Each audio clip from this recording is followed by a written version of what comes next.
आगे क्यों नहीं कर दिया? शास्त्री, मैंने आज तक उसी के लिए यमत्र बचा कर रखा था, परंतु लक्ष्मण ने एक ऐसी शक्ति चलाई जिससे यमत्र रास्ते में ही तेजहीन होकर कहीं विलुप्त हो गया। उसका आज भी विभीषण ने ही बताया होगा। नहीं पिताश्री, उसका ढोल इस पृथ्वी पर और स्वर्गलोक में देवताओं पर किसी के पास भी नहीं है। इसका ढोल तो केवल भगवान जानते हैं। तो क्या इंद्र जी, तुम्हारी दोस्ती मलिन तो नहीं हो गई है?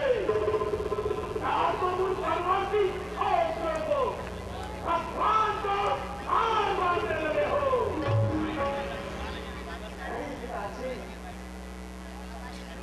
आज युद्ध कल में मुझे ऐसा हाथ हो रहा था,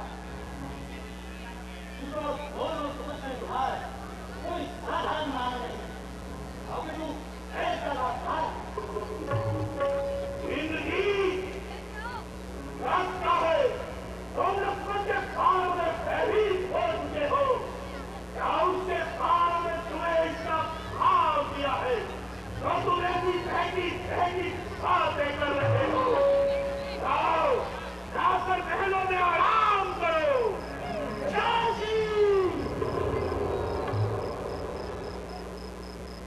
क्षमा करें महाराज, परंतु कोई मुझे कायर कहे इस बात को मैं बर्दाश्त नहीं कर सका।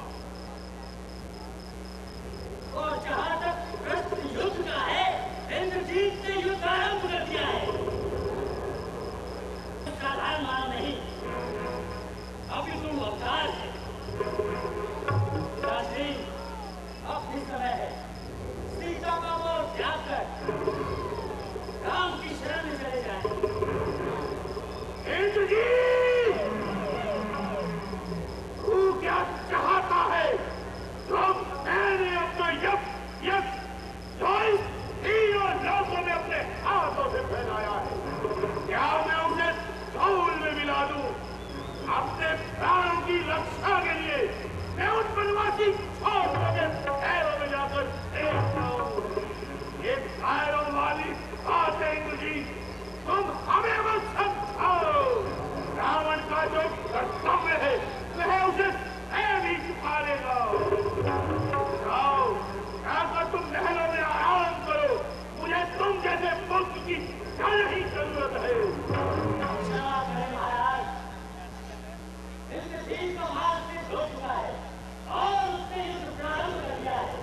अब जहां से भगवान की शरण में लौट कर जाने में भी अवशेष प्राप्त होगा।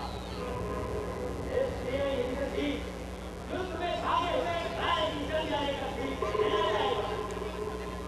पिताजी, मैं तो आपको बताने आया था कि आप अपने साथ का इस वैभवशाली समृद्धशाली रथ का देश को विनाश से बचा ले, परंतु आप नहीं समझ सके पिताजी।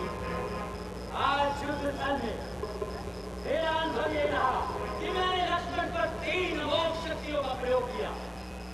सर्वप्रथम मैंने ब्रह्मा जी तुम युद्ध से बहुत ज्यादा थक चुके हो। जाओ, रावण अपना युद्ध स्वयं लड़ेगा और जीतेगा।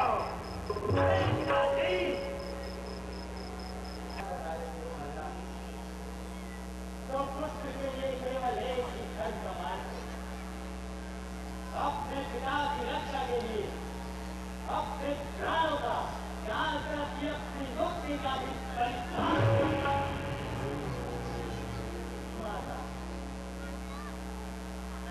जो पुत्र अपने पिता को शत्रुओं के बीच में अकेला छोड़कर मुक्ति के मार्ग पर भागे, उसका देखा तो क्या स्वयं भगवान भी उसका आदर नहीं करते। माता, आपके इस पुत्र से